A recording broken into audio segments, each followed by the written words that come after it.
അസ്സലാമു അലൈക്കും വറഹ്മത്തുള്ളാഹി വബറകാതുഹു. ഇന്ന് നവംബർ 11 ജമാഅത്തുൽ അവ്വൽ 9-ാം തീയതി. പരിശുദ്ധമായ ഹറമിൻ്റെ കുറച്ച് കാഴ്ചകൾ എൻ്റെ സുഹൃത്തുക്കളിലേക്കായിട്ട് ഞാൻ അയക്കുകയാണ്. അള്ളാഹു ഒരുപാട് അനുഗ്രഹങ്ങൾ നിങ്ങളിലൊക്കെ തരട്ടെ. സൂര്യൻ്റെ ഉദയം പരിശുദ്ധമായ ഹറമിലേക്ക് ഇങ്ങനെ കടന്നു വരുന്നുണ്ടെങ്കിൽ ഇത്ര മനോഹരമായൊരു കാഴ്ച. അള്ളാഹു നമുക്കൊക്കെ ദീർഘായുസ്സും ആരോഗ്യവും ആഫിയത്തൊക്കെ തരട്ടെ. അസുഖങ്ങളൊന്നുമില്ലാത്ത ദിനരാത്രങ്ങൾ അള്ളാഹു നമുക്ക് സമ്മാനിക്കട്ടെ. അതുപോലെ നമ്മുടെ മനസ്സിലെ എല്ലാ പ്രയാസങ്ങളും ബുദ്ധിമുട്ടുകളൊക്കെ അള്ളാഹു മാറ്റിത്തരട്ടെ. ആമീൻ. അതുപോലെ നമ്മളോട് ഒരുപാട് പേര് പ്രാർത്ഥിക്കാൻ പറയാറുണ്ട് കേട്ടോ. പരിശുദ്ധമായ ഹറമിലിരിക്കുന്ന സമയത്ത് ഈ മുറ്റത്തിരുന്നോടെ നിങ്ങൾക്കൊക്കെ വേണ്ടി പ്രാർത്ഥിക്കാറുണ്ട് എപ്പോഴും. നമുക്ക് അള്ളാഹു തന്ന അനുഗ്രഹം ജീവിതത്തിൽ ഏറ്റവും വലിയൊരു അനുഗ്രഹമാണ് നമുക്കൊക്കെ തന്നത്. അത് അള്ളാഹു നിലനിർത്തി തരട്ടെ. അതിനുവേണ്ടി നിങ്ങൾക്കൊക്കെ ദുആ ചെയ്യാം. അതുപോലെ തന്നെ നമ്മുടെ കുടുംബത്തിലൊക്കെ സമാധാനവും സന്തോഷമൊക്കെ ഉണ്ടാകാൻ വേണ്ടി നിങ്ങൾ ദുആ ചെയ്യാം. എല്ലാ കുടുംബത്തിലും ഓരോ വിഷയങ്ങളുണ്ടാവും. അതൊക്കെ തരണം ചെയ്ത് മുന്നോട്ട് പോകാനുള്ള സൗഭാഗ്യം അള്ളാഹു നമുക്കൊക്കെ തരട്ടെ. അതുപോലെ തന്നെ എല്ലാവർക്കും പടച്ചവന് ആരോഗ്യം തരട്ടെ. അതുപോലെ തന്നെ ദീർഘായുസ്സ് തരട്ടെ. ആമീൻ യാ റബ്ബൽ ആലമീൻ.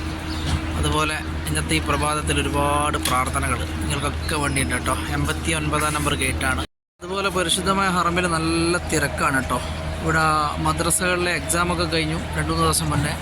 ഒരാഴ്ച മദ്രസ പൂട്ടിയിരിക്കുകയാണ്. അടുത്ത ഞായറാഴ്ച വരെ മദ്രസ ലോക്കാണ്. അന്നേരം അടുത്ത ഞായറാഴ്ചയാണ് മദ്രസ തുറക്കുക. അതിൻ്റെ ഇടയിൽ ഇവിടെ നല്ല തിരക്കാണ് പരിശുദ്ധമായ ഹറമിൽ. മദ്രസ പൂട്ടിയതുകൊണ്ട് എല്ലാ ഉമ്മമാരും പാപ്പമാരും മക്കളൊക്കെ ഹറമിലേക്ക് ഒഴുകി എത്തുകയാണ്. അതിപ്പോഴൊക്കെ നമ്മുടെ പല സ്ഥലങ്ങളിൽ നിന്ന് ഉംറക്കൊക്കെ വരുന്നവരുണ്ടാവും. അന്നേരം ഇവിടുത്തെ തിരക്ക് മാനിച്ചുകൊണ്ട് അതൊക്കെ മാറ്റി വെക്കുക. എന്നിട്ട് തിരക്കില്ലാത്ത സമയത്തൊക്കെ വരിക. ഇപ്പോൾ അത്രയും ജാമാണ് കേട്ടോ. അതുകൊണ്ടാണ് ഞാൻ അങ്ങനെ പറഞ്ഞത്. ഏതായാലും ഇൻഷാ അല്ലാഹ് അള്ളാഹു അനുഗ്രഹിക്കട്ടെ നിങ്ങളെയൊക്കെ. കുറച്ച് റബ്ബ് നിങ്ങൾക്കൊക്കെ നിങ്ങളെന്താണ് ഉദ്ദേശിക്കുന്നത് അത് സഫലീകരിച്ച് തരട്ടെ.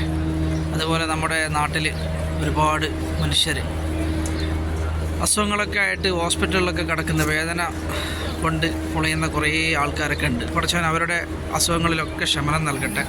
അവർക്കൊക്കെ റാഹത്തായ ഒരു ജീവിതം നൽകട്ടെ. അതുപോലെ റബ്ബിൻ്റെ കടാക്ഷവും കനിവൊക്കെ നിങ്ങളിൽ ഉണ്ടാവട്ടെ എന്ന് പ്രത്യേകമായിട്ട് ദുആ ചെയ്യുകയാണ്.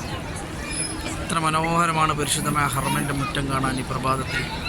ഞാൻ ഇവിടെയാണ് ഉണ്ടായിരുന്നത് കേട്ടോ. അന്നേരം അവിടെ നിന്ന് ഇങ്ങനെ ഏതായാലും അള്ളാഹു അനുഗ്രഹിക്കട്ടെ കേട്ടോ. എല്ലാവർക്കും സമാധാനം. അതിൻ്റെ ഇടയ്ക്ക് ഇയാൾ എന്നോടൊരു ഫോട്ടോ എടുക്കാൻ വേണ്ടിയിട്ട് മൊബൈൽ തന്നിട്ടുണ്ട്. ഈ മനുഷ്യൻ്റെ ഫോട്ടോ ആണ് എടുത്തു കൊടുത്തത്. മൂപ്പർക്ക് അതൊക്കെ എടുത്തു കൊടുത്ത് സന്തോഷമായി. മൂപ്പർ ഫോട്ടോ ഒക്കെ ഇങ്ങനെ നോക്കുന്നുണ്ട്. ഏതായാലും ഞാൻ അവിടെ നിന്ന് ഇതൊക്കെ പകർത്തിയിട്ട് നമ്മുടെ സാധാരണ അജ്യാദ് ഭാഗമാണ് കാണുന്നത്. റസൂലുള്ളാഹിൻ്റെ വീട്ടിൻ്റെ ആ ഭാഗങ്ങളിലൊക്കെ കണ്ടോ നല്ല സൂര്യൻ്റെ ഉദയം ഇങ്ങനെ കാണാം. ഏതായാലും ഇവിടുന്ന് ഞാനിങ്ങനെ ഇവിടെ പ്രാക്കളൊക്കെ ഉണ്ടാവും. ഇത് മിസ്ഫലയിലേക്ക് ഇറങ്ങുന്ന വഴിയാണ് കേട്ടോ. ഇബ്രാഹിം ഖലീൽ റോഡ് മിസ്ഫല. അങ്ങനെ നേരെ നടന്നു കഴിഞ്ഞാൽ നമുക്ക് ഷാറുൽ ഹിജറ ഇടതുവശം ചേർന്ന് പോയി കഴിഞ്ഞാൽ നേരെ ബിൽഡിങ്ങൊക്കെ കാണുന്നത് ഇബ്രാഹിം ഖലീൽ റോഡിലാണ് കേട്ടോ. നേരെ താഴത്തേക്ക് പോയി കഴിഞ്ഞാൽ മിസ്ഫല പാലത്തിനടുത്തെത്തും. അന്നേരം ഇവിടുന്ന് റൈറ്റിലേക്ക് പോയി കഴിഞ്ഞാൽ ജിദ്ദ ഭാഗത്തുള്ള വണ്ടിയൊക്കെ കിട്ടും കേട്ടോ. അങ്ങോട്ടൊന്നും പോകുന്നില്ല. ഇവിടെ ചെറിയ മക്കളൊക്കെ ഇങ്ങനെ ഇരുന്ന് കരയുന്നുണ്ട്. ഒരു ഭാഗത്ത് പ്രാക്കളെ കളിപ്പിക്കുന്നുണ്ട് കുട്ടികൾ. ഇവിടെയൊക്കെ മദ്രസ അടച്ചതുകൊണ്ടുള്ള തിരക്കാണ് കേട്ടോ.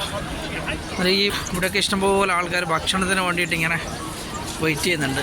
ഇവിടെയൊക്കെ ഫ്രീ ആയിട്ട് ഭക്ഷണം, പ്രഭാത നാസ്ത ഒക്കെ കൊടുക്കും. അന്നേരം ഇവിടെ നിന്ന് കുറേ ഗോതമ്പൊക്കെ ഇങ്ങനെ വാങ്ങിയിട്ട് ഇങ്ങനെ ഹാജിമാരിങ്ങനെ പ്രാക്കൾക്ക് ഇട്ട് കൊടുക്കുന്നു. ഒരു ഈ ക്ലോക്ക് ടവറിനോട് ചേർന്നിട്ടാണ് ഞാൻ പോകുന്നത് കേട്ടോ. ഇത് ക്ലോക്ക് ടവറും ഇത് പഴയ നമ്മുടെ ഹിൽട്ടൺ ടവർ, മക്ക ടവർ എന്നൊക്കെ പറയുന്ന ടവറുകളാണ്. അതായത് റോഡിങ്ങനെ നമുക്ക് നേരെ നടന്നു കഴിഞ്ഞാൽ മിസ്ഫലിലേക്കാണ്. അന്നേരം ഇവിടുത്തെ കുറച്ച് കാഴ്ചകളൊക്കെയാണ് നിങ്ങൾ കാണുന്നത് കേട്ടോ. മക്കളൊക്കെ ഇങ്ങനെ ഇഷ്ടംപോലെ ഫാമിലി വന്നിട്ട് ഇവിടെ ഇങ്ങനെ ഹറമിൽ സ്റ്റേ ആയിട്ടുണ്ട് കേട്ടോ. കുറേ ഹാജിമാർ സൗദിയുടെ പല സ്ഥലങ്ങളിൽ നിന്നൊക്കെ വരുന്നവരാണ്. ഇവിടെയൊക്കെ ഇങ്ങനെ നല്ല പ്രഭാതത്തിന് നല്ല രസമാണ് ഇവിടെയൊക്കെ നിന്നിട്ട് ഇങ്ങനെ ഇതൊക്കെ ഒന്ന് ആസ്വദിക്കാൻ. അത് നിങ്ങൾക്ക് ഇതുപോലുള്ള അവസരം അള്ളാഹു നൽകട്ടെ. ആമീൻ യാ റബ്ബൽ ആലമീൻ. ഇത്ര മനോഹരമാണ് കണ്ടോ. പ്രാക്കളുടെ ഒരു അതിമനോഹരമായൊരു കാഴ്ച. നമ്മളെ മക്കളൊക്കെ ഇവിടെ കൊണ്ടുവന്നിട്ട് ഇതേപോലെ ഇങ്ങനെ ഓടിക്കളിക്കാൻ, ഹറമിൻ്റെ മുറ്റത്ത് നിന്ന് ഓടിക്കളിക്കാനുള്ള ഭാഗ്യം നിങ്ങളിൽ എത്തിച്ചേരട്ടെ പഠിച്ചവൻ കേട്ടോ.